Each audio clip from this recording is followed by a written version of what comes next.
First, let me tell you what is the difference between the deterministic world that we all know, we all have seen in calculus, and how can we tweak it to get into the stochastic world, all right? So for example, if I give you a function fx equal to x squared, there is nothing random about this function, do you agree? So you just plug in number, you know for sure what answer is. There is no randomness. So if you plug in 2, you will get 4. If I plug in 2, I will get 4. There is nothing random about it, as if you can predict the future 100%, right? But what if I tell you that there is a function where you plug 2, you get, let's say, 4.1, and I plug it in, I get something like 3.98. So the input are same, output is different. All of a sudden, you directly realize that this can't be a function, right? Remember that what function is? Function is you have one input, you have to have single output. It won't pass, what test is it? It won't pass vertical line test. Right. So this means this is not the function that we used to know. There's some randomness going on. But you can realize that it looks like a 4, so maybe what's going on here is that you put x in, it's not just x squared, maybe it's 4, and plus or minus some noise. And when I say noise, I mean uncertainty, I mean some randomness, okay? Some uncertainty comes in. Does this make sense? Okay. Let me give you a general overview. So I'm going to switch here. So when you think about deterministic world, what do you usually talk about? What's the first thing you talk about in calculus? You talk about functions. Anything? So just functions. What function means? How one quantity depends on other quantities. So you think about functions. Well, in a stochastic world, so this is versus stochastic world. In a stochastic world, the functions is replaced by, can you guess? The people who take probability? Random variables. It becomes random variables. So in other words, this x squared plus noise, because of that noise, the whole thing becomes some random variable. That's the corresponding to the what function is in deterministic world. What else? In deterministic world, after you take Calc 1, Calc 2, you go towards, what do you learn next? Before some people learn differential equations, right? ODEs and PDEs. Those are perfectly deterministic. So we talk about ODEs or we talk about PDEs. Those are basically something like this. There's some dynamical system going on, right? Let's say population growth. I will give you an example. And by looking at the ODE, if you can solve it, you will be able to tell at this future time you have exactly this many populations, which is really not realistic. Right? But that's a model, right? That becomes a deterministic model. But then if you go to the random variables, if you go to the stochastic world, it's more replaced with some probability distributions because of randomness. And this ODEs, PDEs become, can you guess, what does it become? What kind of differential equation? Stochastic. Stochastic differential equation. So there's this new field has to come in if you want to plug on just the uncertainty into the system, and we call that, well, stochastic differential equations. Those are the correspondents, okay? So in the deterministic world, in Calc 1, Calc 2, you ask the following. You say, what is the value of f2? Correct? And then you say it's 4 or sine 2, whatever the function is. But in the stochastic world, you have a random variable which takes value at time 2, let's call it x2, and you will never know exactly what that is. So you ask the following. What is expected value of x2 at that time? So what do you expect on average? Does this make sense? Because that's the whole change of wheel in terms of analyzing the work. What else can you say? You could say, what is the probability at time 2 I'm going to be greater than 3? So it becomes a probabilistic point of view. Let me give you an example. Okay. Let me give you an example from an ODE. If you go to any ODE class, the first ODE you see is the following. You say you have some function, right? Usually you start with population growth. So some population of bacteria in a plate, right? So you would say at time 0 you have some initial population, correct? So what do you usually say? You said time 0 you have some initial population. Let me call it y0. And eventually you would like to know how much population will you have on a plate. let's say after 5 minutes, after 10 minutes, early in time. And if you remember your ODE class, you would say, well, let me look at the rate of change of population, that's the rate of change. And then by collecting data, you collect some data, rate of change of the change in the population, you realize that if you have more data, you have more rate of change. If you have less data, you have less rate of change. And then the natural conclusion is what? This has to be proportional to original population, wherever the population is. So that's a very simplistic model, which happens to work, right? Which happens to work. So how do you model this? If one quantity is proportional to another quantity, you say dy dt is going to be some constant, which I don't know what it is, positive or negative. It's has to be positive, right? You have more people, you have more growth. Okay, so some positive constant there times y. So this together, this ODE with this initial data becomes your deterministic problem. And you solve it. Do you guys remember the solution of this function? So which function's derivative becomes itself times something? E to the k to E to the, so if I put e to the t, what you e to the t, that's going to be derivative itself. But if you want k in front of it, you probably want to increase the rate. E to the kt will have k e to the t, correct? And then you have initial data. If you put times 0, so initial data becomes your coefficient. Are you with me? Okay, so how do you graph it? So exponential function, at time 0, it is y0, and then it just increases like that. You can go back in time, right? In mathematics, you can go forward and back in time. You can just go back in time. This becomes a deterministic world. But here's the little issue with this model. If you go ahead and just apply this, I told you that this is the solution. You just go look at a plate, some bacteria on it, and you start just counting them. Just literally count, however you do it, I don't know, but you can count them, I'm sure. So you count it and you plot it. I can guarantee you that this is not going to be the graph you get. What will you get, you think? Some kind of the fluctuations on it, right? Some kind of, what will you get? Something like this?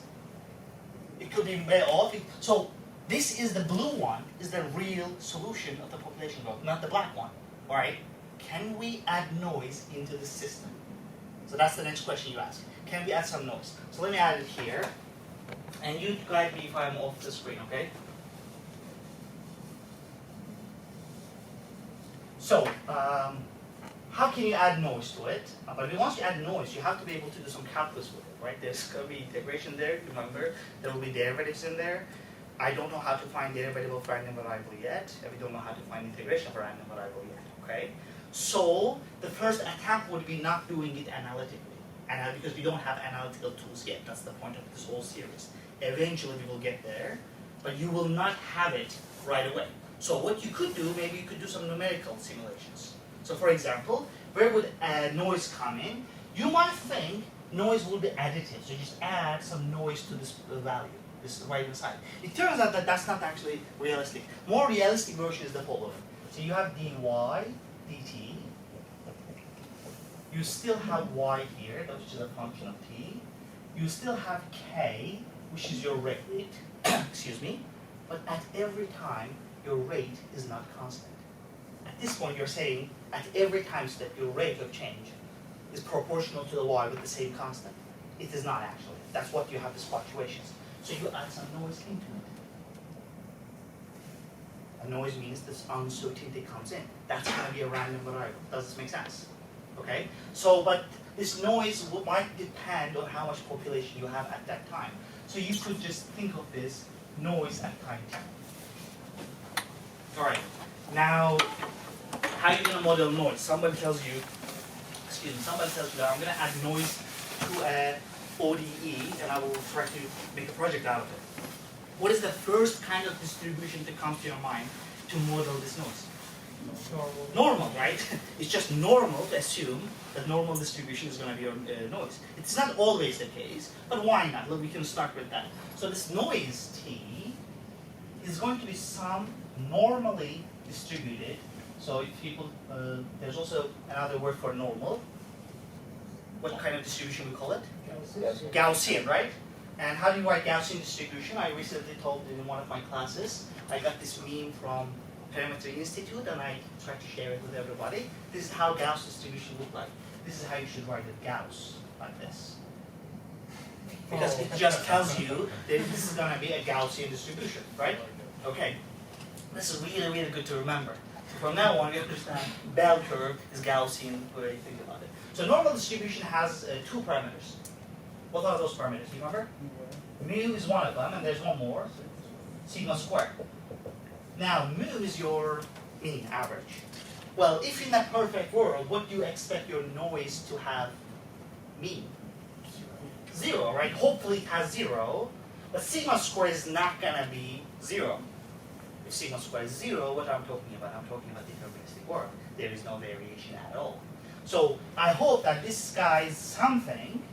It could be constant for every noise, or you can make it a little complicated by putting some time there. Maybe every time you have a normal distribution with completely new variance. Your variance might increase by time. Your variance might decrease by time. Does this make sense?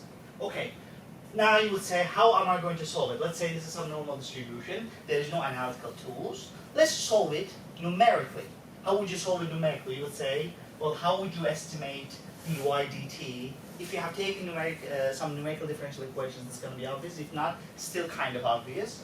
What does dy dt means? What is that? That's rate of change. So if I want to estimate that, I will just estimate it with slow time. Does this make sense? So I'm going to estimate this with y at some value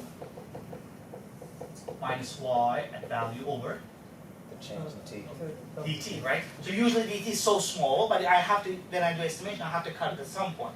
So if I estimate dy dt, this is a difference estimation, then what I could do is this following. Look, this is going to be yt plus delta t minus yt. I'm going to multiply everybody by delta t, so I'm going to have something like k delta t plus noise t delta t times yt. And I can probably put these things together. Do you see it?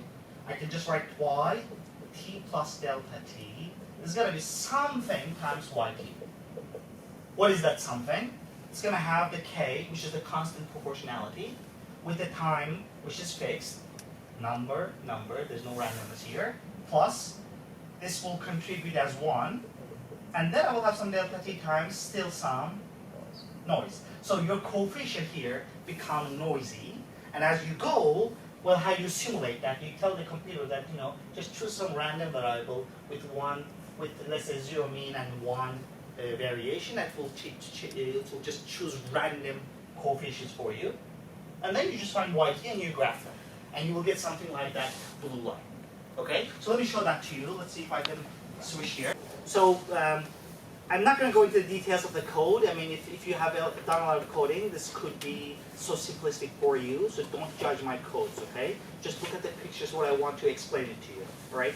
So so here I'm doing exactly what I talked about. Just look at this line here. What do you see in this line? You have 1, that's the one there, and you have this k times dt that we were talking about. There's dt, and you see this R norm. The people who have taken probability with R, they know that the R norm is basically generating noise from normal distribution, what we were talking about here. And if you just like store all those values and graph it, you will get something like this. So let's see if I go here to this.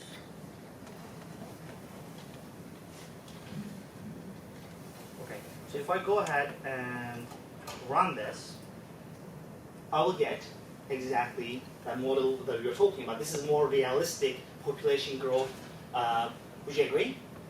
But if you run this many times, of course you will have very, very different models. For example, if I run this, let's say 6 times, let me try to do it 6 times. I want to do that first.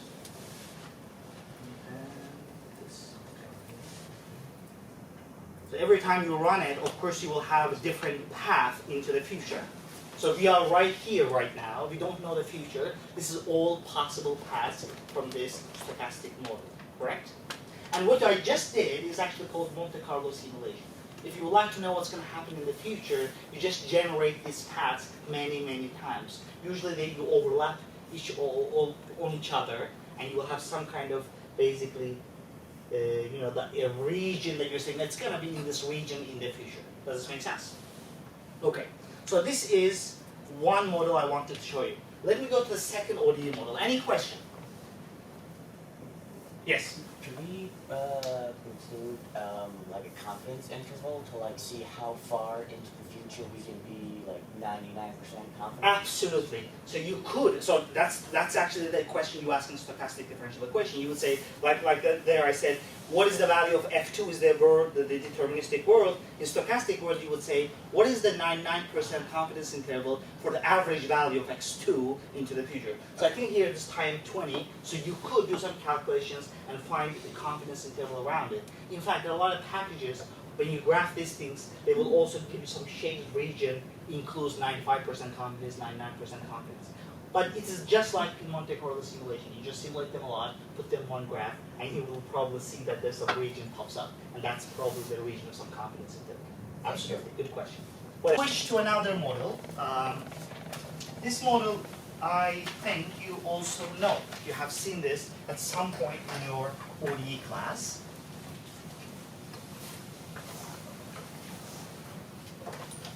So that's the model. So let me just write it and let's see if you can remember. So this is another ODE example we have seen. This is called SIR model. Do you guys remember this model from some of the ODE class? You might or might have not seen this. Who remembers this? Second factor recovery. So this is basically about the infectious disease. So if you have an infectious disease, so I stands for infectious people or infectious population. R stands for recovered. N stands for either you call it sick or susceptibles, just to make it more, nice. So susceptible people, those are the people are potential for being infected. Those are the people are infected. And then eventually, hopefully, there's some recovered. And then you have this model, right? This is called SIR model. So how do you model this? Let's try to understand it. So I have susceptibles, and I have infectious, and I have recovered. Let's say they all live in one town. We are talking about one town which is isolated from the world. How about island? Some island, okay? So even though the people, susceptible people will be infectious, even though they will be recovered, total populations hopefully doesn't change. Right? So that's the hope. So there's a model, you can change it, you can make it decrease in a bad situation. So it's just some constant. How about that? It's some constant. But the question is, what is the dynamics? How many people go from susceptibles to the infectious and so forth? Okay? So you would say, you're asking the following. What is the rate of change of DSDT? What's the rate of change of DIDT? What's the rate of change of DRDT? Okay? So we have to come up with a model. There are many models you can make. You can complicate things a lot. But let me not complicate it too much. This is not going to be a linear model, but it is good enough.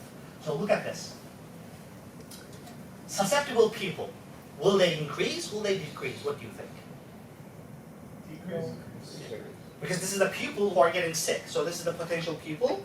And then as you get sick, you have to, the number of the potential people decreases, correct? So this is going to have some negative constant in front of it. Okay? How about infectious people? Increase. Well, let's think. If, at the beginning, it's going to increase. But hopefully there's recovery. If there is a recovery, there will be a decrease. So you can put two terms here, one with a positive coefficient, other one with a negative coefficient. This will increase it, and this will decrease it, right? Okay, how about the people that's recovering? Positive. It has to be positive, because even at the start, you have 0 people recovered, so there's going to be some positive coefficient. Okay, good. Now, how does susceptible people become infected? Question. Oh, answer? Go ahead. No, question. Yes. Right? Do you assume that the recovered people are not any more susceptible? So, Are you making that assumption? yeah, so there are a lot of I'm being the. you will see in a minute, I will just actually just cut this. Exactly. I will just throw But it away. because right now is the minus the DSDT, you assuming that susceptible people are decreasing, because you assume that once you recover, you'll never become susceptible again.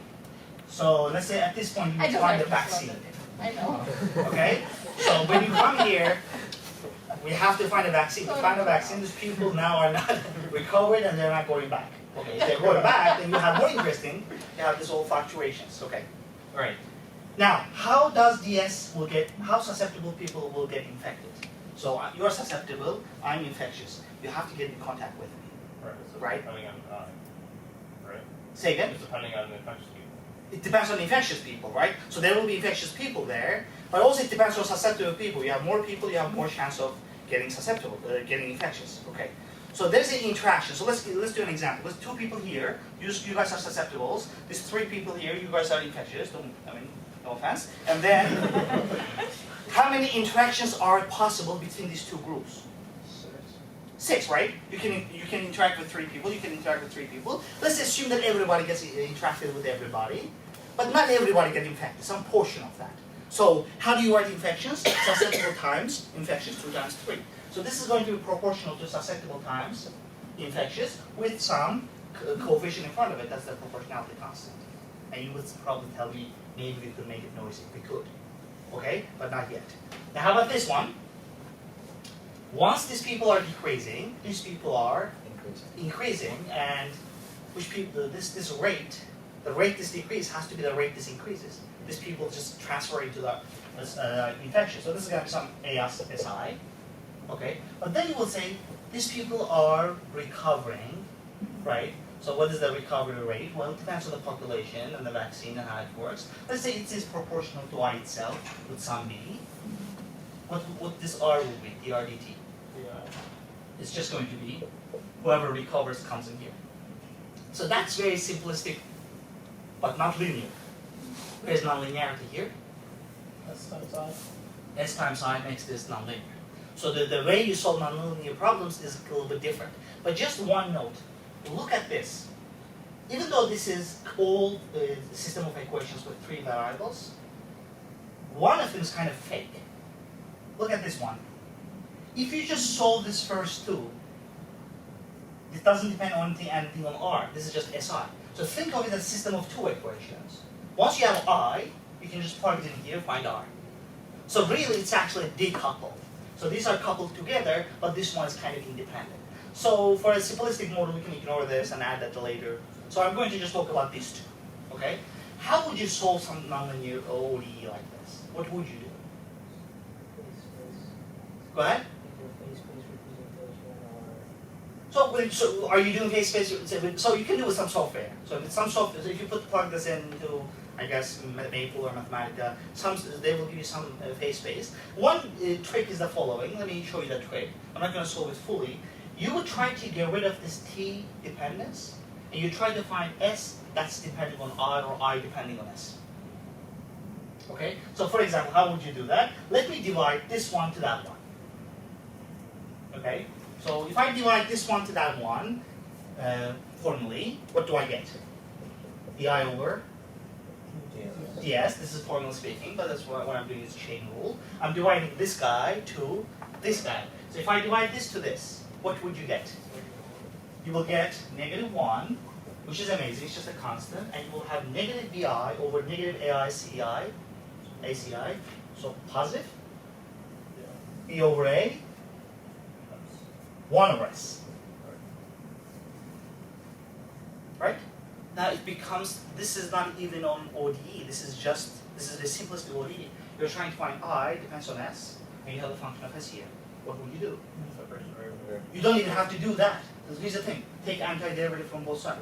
This is going to be I, antiderivative of -1 with respect to s, negative s. This is going to be b over a, ln s, plus some constant, and using some initial data you can get to the constant. So that is what phase space that Carlos was talking about. You can graph I with respect to s. This is implicit solution. You can't find s from directly, but you can find I with respect to s, and you have some dynamics going on. So that tells you something, okay? Now, I would like to make this, not I, somebody already did it, so I'm going to present it to you. So somebody already made this stochastic. So look how they thought about this problem.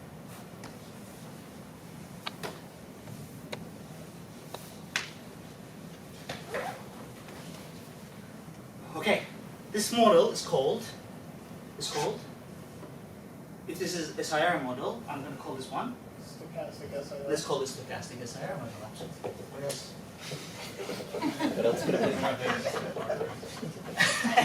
I mean, That's a very natural way of defining this, right? Stochastic is higher. Well, then you will say, well, there are some people who did this. Maybe we should put their name on it. Okay, let's do that. So this is actually Reed Frost model. Okay. So these people did it. So then, second. The student. Oh, I don't. I should know. I should know. We are recording. I should know this, but I don't. So I don't know if one of the. I think it's a collaboration, but I don't know how. Okay. So how are we going to model this? So think about the stochasticity in the following way. When there's interaction between infectious and susceptible, right? I was assuming there will be, he will get infected, right? But now I'm going to say, well, not always. Maybe I'm not too infectious. Okay? Maybe I'm 70% infectious. Let's put some probability on it. Okay? So we're going to say probability of one susceptible individual get infection after interaction with one infectious individual. Is that clear? So one person, one infectious, they meet. Let's assume that probability of this is happening is it's not 100%. Okay? So I'm not going to use P, I'm going to use Z. You will see why. I'm reserving P for some. Let's call this little z. It's a number between 0 and 1. Are you with me? Okay. Now, let's try to model how one people can get infected. So this is one susceptible individual. Okay? He or she will get infected if interaction with at least one person, right? Just one person might be enough to make that person infectious. Okay, so that he or she could interact with all possible infectious people. Let me call those possible infectious people, number of people, IT. I stands for infectious people, number of people, T is the time. At time T, I have this many infectious people. And I interact. Question. Put your probability hat on, and let's think about the following. I have one susceptible individual interacting with infectious people. How does this guy get infectious? Either he or she will interact with the first person, or it will interact with second person, or it will interact with third person, right? So there are a lot of ors in here. So A1, as if this is an event A1, you have A1 or union A2, union A3. And if you're taking probability, you know that probability of finding union is just pain. Okay, you have unions. So let me give you an example. If you want to find probability of A union B, how do you usually do it? You say probability of A plus probability of B minus intersection B. And if you have 3 unions here, then this becomes a little more disaster. As you increase, you have more disastrous expression. So you don't want to find the unions. So let me call this A1. This is the first person, first infectious people at time T. I'm going to call this event A1. What is that event? Getting infectious after interacting with the first person. Okay. This is A2. Unless this is IT. It's random and I don't like it, but let's not worry about that. This is A, I, T, because they have this many people. Okay. What am I interested in? I'm interested in probability of susceptible individual gets infection. Are you with me? This is equal to probability of A1, not plus, union. Well, that's the word. This is set theory. Union, union, A, IT. Absolutely. All right, let's try to see if we can calculate this. Now, probability of finding unions, I just told you that is pain. So what else can we do here? What is the common trick you do? If finding one probability is hard, you do 1 minus the complement. You remember this? 1 minus the complement. So I'm going to say 1 minus the probability of complement of that. What does that mean? So I can write what mathematically it means, but if you don't remember, you don't have to worry. Let's think. This is getting infectious. Complement of that means he or she does not get infectious. infection, correct? How is that possible that you don't get infection? Let's see. You interact with a 1, but you don't get infection. So that's which event is that? A1 complement. But then at the same time, you interact with second one, you don't get the A2. So this ORs becomes ANDs. Do you see it? So it becomes A1 complement and A2 complement, AN complement. Now if you have this ANDs, still is not that easy, but if you assume something, it becomes an easy problem. There is a way to calculate probability of intersections under some good assumption. What is that beautiful, good, maybe realistic, maybe not realistic assumption? Independence. You assume that when you interact with somebody, so when I interact with you, that getting the infectious or not infectious has nothing to do with me interacting with other infectious people. They are independent. When they are independent, this becomes probability of A1 complement times probability of A2 times. All of a sudden, you can just multiply. Well, what is this n, by the way? That goes on t. Yep, you're right. That goes on t. I multiply everybody. That's because of independence. So the huge assumption here is that these guys are independent. All right, let's calculate. What is probability of A1 complement? 1 minus C. 1 minus c. Number z is getting into infectious after interacting with one individual. Here I'm saying I'm not going to get into infected after interaction. So it's going to be 1 minus z. How about this one? Same thing, same thing, same thing. How many 1 minus z's? IT. So probability of one individual, one susceptible person getting infectious is this huge thing. That's why I reserved people. P is going to be 1 minus z IT. IT is the number of people, infectious people at time t. This is the probability of susceptible people getting infected, one individual. Okay, here's the question. I would like to understand IT plus 1. What is IT plus 1? It's just IT 1 unit is 4 units. Right, so it's going to be infectious people at time t plus 1. So this one is not going to be the all of it, so I'm just going to look at number of infectious people infected at time t plus 1. Okay? What are the potential group? What is the potential group of people? Susceptible people at time t. Susceptible people are the people who are candidates for getting infectious. What is the probability of each one will get infected? P. Okay? So how should I model this? What kind of distribution does IT plus 1 have? Let me ask it differently. Call ST plus 100. Let's say you have 100 people susceptible at time t. Let's say this is probability of 0.5. You have 100 people, right? Each one either will get infected or not get infected. Hats or tails, hats or tails, hats or tails.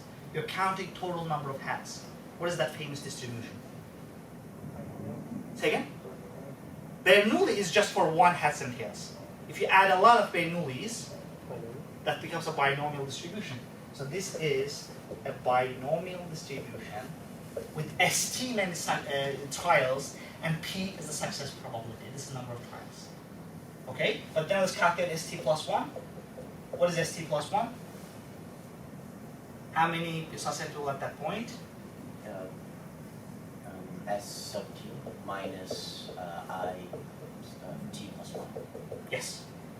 You have new group of people, you subtract from the old people, and that's going to be your ST. Forget about the recovery. It's just a very decoupled guy. You see, that way you can simulate this. Now you have a scheme.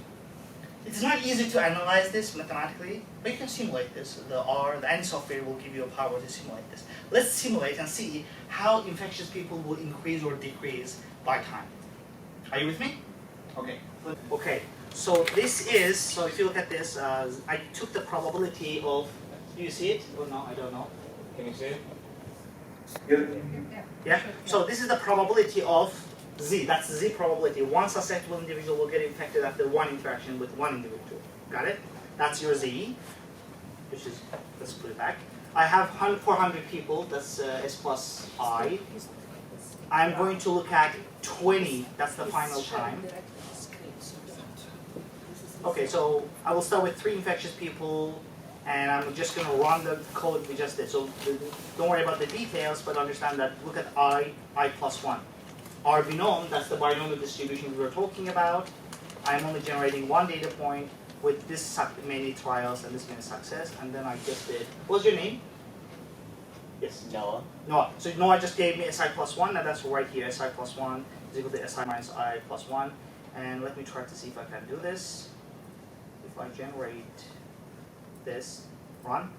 Okay, so this is, I'm tracking here number of infectious people as time increases, okay, at that time. So at that time too, there's some kind of natural increase and there's natural decrease of infectious people, which because your susceptibility decreases. You have less potential to be infectious. So that's one run, but let's make it 6 runs. So this is our Monte Carlo simulation. If I do it a few times, every time I have different kind of futures. Oh, look at this one. What happened with the last one? You're not resetting your number of infected people. Nope. No, I'm always starting at 3. If you see, I'm always starting at 3. Oh. That's good. That one they all got. That doesn't happen. That doesn't happen. No, so when people get interacted, nobody. This is a very rare situation. I have run this code 100 times, never got this, which means it's rare, but it might happen, right? This is the binomial. This is a distribution. This is a probability. It's just nobody got infected. Okay, perfect. It's very nice coincidence. All right, are you ready? I am planning to show you 2 more models. Maybe I will not have time for all. Maybe I will show you one more. Very important stochastic model. Okay, after this. So this whole talk is about stochastic process. You're already seeing stochastic process without me formally defining it. But let's look at the following example. This is one of the famous models. It's called random walk.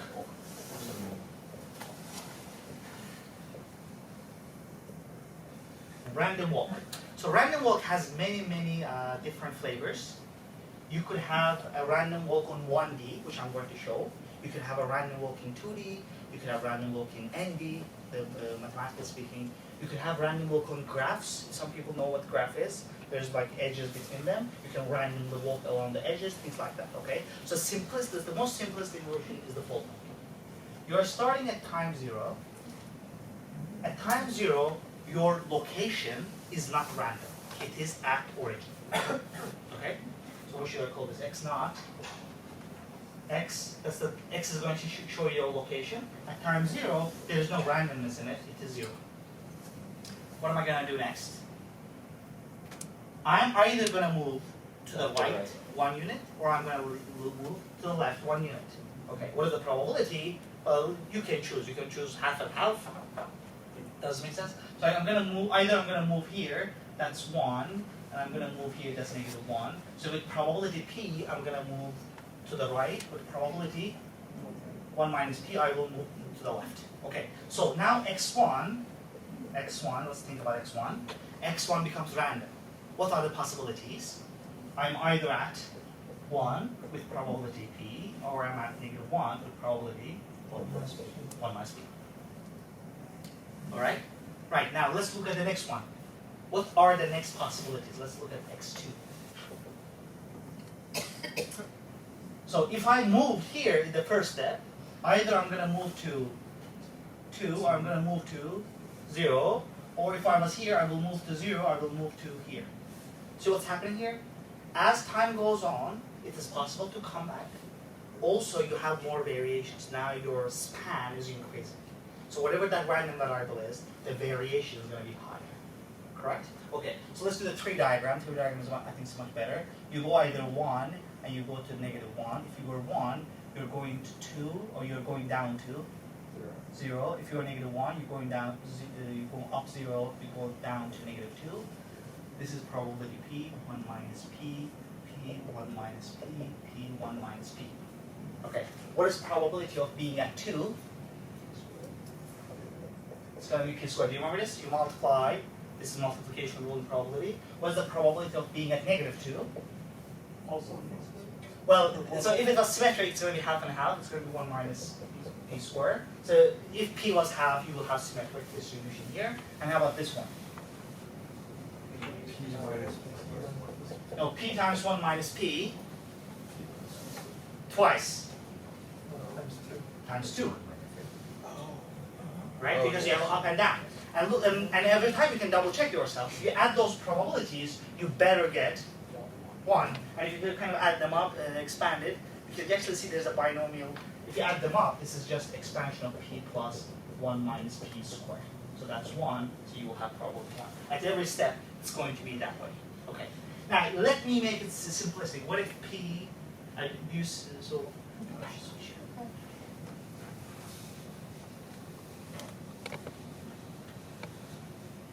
so if p was half, see what's happening here. If p was half, you have symmetric distribution at every step. Okay? What is expected value? Well, it's kind of nonsense to ask expected value at 0 because there's no randomness in there, right? Let's switch to x1. So what is the expected value of x1? It's going to be 0 because it's distribution symmetric. Okay. How about expected value of x2? Still going to be 0. Every one is symmetric, which means you are expected the center of mass is going to be 0. With p being half, every one of them will have the same mean. This is a very nice property. The problem here does not come from the mean. The problem here comes from variation, the span, how much you deviate. What is the variance of x1 here? So that's x1 squared. 1 squared times p. 1 squared times half plus -1 squared times half. Okay? If you don't remember how you calculate variation, don't worry about it. Just the idea is that there is a way to calculate the span, how much you variate. And if you do these calculations, you get exactly 1. So that's interesting. At time 1, your variation is 1. Okay? How about at time 2? Let's do one more, and then I'm going to generalize without any shade. Sigma squared. So I'm going to have 2 squared times p squared, which was 1/4, 0 times whatever you like. But let me kind of like 2/4. And then -2 squared, which is 4 times 1/4. What do you get? 2, which makes sense. At step 2, if it's symmetric, that's your variation or standard deviation. So that's interesting. Something interesting happening. At time t, the variance of xt is actually t. Your variation increases as time increases. Okay? This is called random walk. All right. I want you to realize a few things about it. I'm going to give you an example why I'm talking about this. But first, let me define these random variables. I0, this is 0, and ik, it's always either 1 with probability p, -1 with probability 1 minus p. So what kind of random variable is this? What does it look like? How many possibilities do you have? 2. So that's usually what Bernoulli, right? Whenever you have 2 possibilities, this is a different version of the Bernoulli. Bernoulli officially is like 1, 0, but you know, who cares? 1, -1. That's kind of a Bernoulli, okay? And it's not symmetric if p is not half. P is half, it's symmetric. Good. But look at this. At every step, what are you doing? You're 0. What am I adding to it? I'm adding I1. Adding I1 as random variables, either we'll take it to the 1 or we'll go back to -1. So x1, this first guy, is actually I1. Do you agree? What can you say about x2?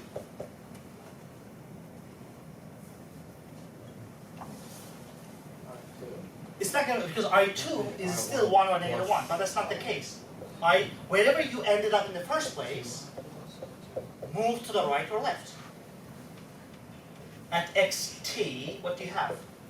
Wherever you end up at t minus 1, add it. Each one is Bernoulli, kind of. If you add a lot of Bernoullis, excuse me, what do you get? Binomial. This is like binomial. You can fix it around and make it binomial. But what if you just forget about Bernoulli and binomial? You just remember one theorem from probability. One theorem from probability. It'll be normal. Central limit theorem. Central limit theorem tells you that if you add independent, identically distributed random variable, right? If you add lots of them, eventually that curve, even if it's straight, it will look like normal distribution. So eventually your step location is going to be normal distribution. What mean? Mean is going to be 0 and variance is going to be 50. Okay. Yes, question? Do you still need more than like 30 time intervals? That's right, that's right. So this approximation is not good enough. The rule of thumb depends from the book to book. But if I average every book I read, rule of thumb is like 30. So if you have more than 30 data points, you can start using normal approximation. So this acts different from when we usually consider when we increase and the standard deviation decreases. That's right. This is the opposite of that. Absolutely. So if you, the mic is right. So remember the sample mean. If you increase the n, your variance decreases. In this case, it's the opposite. This is total sum. You start adding them up. When you add random variable without divided, your variation builds up. Even if you subtract I1 minus I2, your variation will still be more. Are you with me? Okay. So let me tell you why I am talking about this problem. Let's gamble. Ready? Right? Well, not officially, we're just going to gamble on the board. This problem is called, this is sub-problem of what we're talking about. This is called gamblers, you might have heard. Balancing? I'm sure there is also that, but I don't know. So, ruin. Alright. So let me just say, I have seen this problem come and come again in a lot of interviews. That's a famous question that people ask. If they want to ask if you're understanding random walk, first thing they're going to say is gambler's ruin. Maybe they did not mention this. So what is the game? Here's the game. You have, let's say, initially you have $20 in your pocket. Okay? So this is $0. You have $20 in your pocket. We flip a coin. Coin could be fair, it could be unfair, but we flip a coin, okay? If it comes heads, your 20 becomes 21. If it comes tails, your 20 will become 90, okay? Now, once you reach 0, you're ruined, so you will not play anymore. But practically speaking, you can just move right and right and right and right all the time eventually, right? So, but you have to stop the game at some time. Let's stop it at $60. So you can choose whatever. So here's our game. We are gambling. At every coin flip, you will gain $1, lose $1. If you reach $60, you're good. You're just happy and you just go back home. If you reach 0, you go back home crying. Question is, if I play this game, what is the probability the gambler will win his total game? What is the probability? Do you think the probability of reaching here and reaching here, which one is larger, do you think? If you assume That it's a fair coin. that's right. If you assume it's a fair coin. If I make a coin which is heads and heads, I will always win. So it depends on the coin itself, right? The coin probability, okay? But you're absolutely right. Let's make it fair coin. In that case, probability of reaching here is going to be much higher. Well, what if I start at 30? Which one do you think is going to be higher? It's going to be equal, right? It's going to be half and half. You shouldn't know any mathematics to do this. You can say, oh, it's just right in the middle. It's going to be half and half. But if I'm here, my probability of ruining increases, okay? And you can think of that it's actually proportional to this values here. This is half of the whole thing. The probability was half. If you move here, what is that length? 40, and this whole thing is 60. So probability of ruining is actually going to be 2/3, and probability of getting 60 is going to be 1/3 under fair conditions. Now, the proof of this uses what's called martingales, and I don't think we'll have time to get there, but naturally this makes sense. But what you could do, how can you find the probability if you don't know how to solve it? You can simulate. You can simulate random walk, correct? You play game once in simulation. Either you reach here or you don't reach here. 1 or 0. Think of that way. And then you can count how many times you reach 60, how many times you reach 0, and that way you can look at the proportion. Does this make sense? Let's simulate it.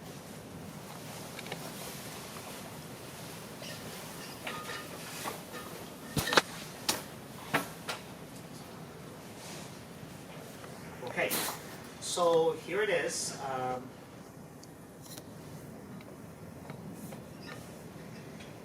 This is simulation 3, gambler's win problem. So I'm going to start with $20. K is your $20. 60 is your, let's say, final dollars that you're going to stop the game.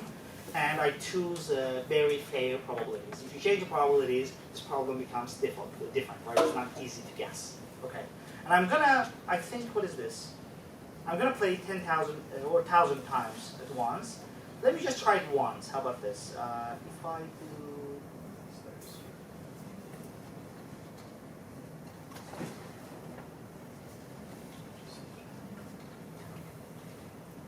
So this just basically changes the frame. So if I run this one, what happens? What happened? You slowly Okay, so here it is.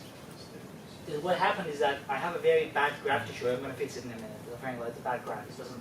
Why would I have 400? I don't know. I just wanted to show you 60 here. To start it, I believe that's actually a 0 level.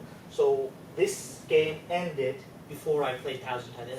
You start playing this, and I ruined. Okay, but this is not what I wanted to do. Let me actually go ahead and I write a function for this. So this is gamble function.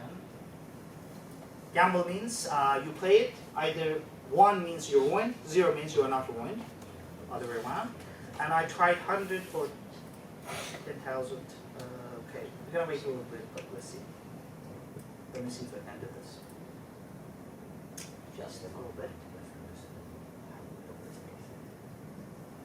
So that time scale refers to like the number of flips. That's right, number of flips. So the time is very discrete here. And space is discrete. What are the possibilities? 1 to 60 or 0 to 60. My computer is much faster at home, I have to say. Oh, here we go. Let me do this. Okay, what do you see here? So all of these are same graph, by the way, first. All of them are same graph. Here I cut it at 300, around 300 games. This is 500 games. This is 2,000 games, okay? What am I doing? At each one, so the first one, the answer is 1, which means in the first game I ruined, okay? In the second game, I probably did not ruin, so then I look at the average. 1, 1, I'm looking at the number of ones. Look what happens. Eventually, my proportion of ruining is getting closer to this red line, which is 0.67. That's 2/3. So you can simulate this. This is true because of law of large numbers and probability, and this is called Monte Carlo simulation. And I run it a little further. If you do a little further, you get much closer to actual probability. Does this make sense? Okay. So we finished 1 hour. I think this is a good place to stop. What do you think? Yeah, it's not Right. So it's a lunchtime. So So I don't know how many talks we're going to continue, but if you have 2 or 3 talks, I'm going to show you something like this. There's Markov chains and a Brownian motion and eventual stochastic calculus. I can show it to you. It's very nice. Thanks for coming. I appreciate it.